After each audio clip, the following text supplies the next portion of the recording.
ఏంటక్క ఎప్పుడు చూసినా చికెన్ బిర్యానీ ఇదేనా మీకు బోర్ కొట్టేదా కామెంట్ చేస్తారు నాకు తెలుసు. కానీ ఏంటో 2 వీక్స్ చికెన్ తినలేదనుకోండి అటే లాగుతుంది మనసు. 3 వీక్స్ అవుతున్నట్టుంది బిర్యానీ తినక. ఈ సండే మా బావ చేపలు తీసుకొస్తా అన్నా సరే వద్దు బావ చికెన్ తీసుకురా బిర్యానీ తినక చాలా రోజులు అవుతుందని చెప్పి అంటే ఇక చికెన్ అయితే తీసుకొచ్చాడు. సరే గనక బిర్యానీ ప్రాసెస్ చెప్పట్లేవు ఏంటక్క అంటూ కూడా కామెంట్ చేస్తున్నారు. మెయిన్ గా నేను బిర్యానీలోకి ఫ్రైడ్ ఆనియన్స్ అయితే అసలు తీసుకోను, టైం సరిపోదన్నమాట.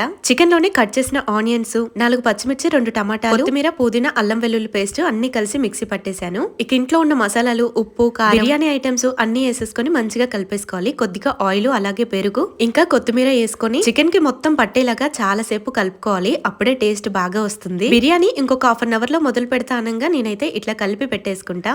ఇలా చేసినా సరే చాలా బాగా వస్తాయి. ఖచ్చితంగా ఆనియన్స్ ఫ్రై చేసుకోవాలంటే నాకు అస్సలు టైం సెట్ అవ్వదు. మొన్న క్యాంటీన్ లో తీసుకొచ్చానమాట కేజీ బాస్మతి రైస్. సో అవి కడిగి పక్కన పెట్టేసుకోవాలి. ఇప్పుడే బిర్యానీ అయిపోలేదు, నెక్స్ట్ షాట్ లో బిర్యానీ ఎలా వచ్చిందో చూపిస్తాను. అన్నట్టు లైక్ చేశారా?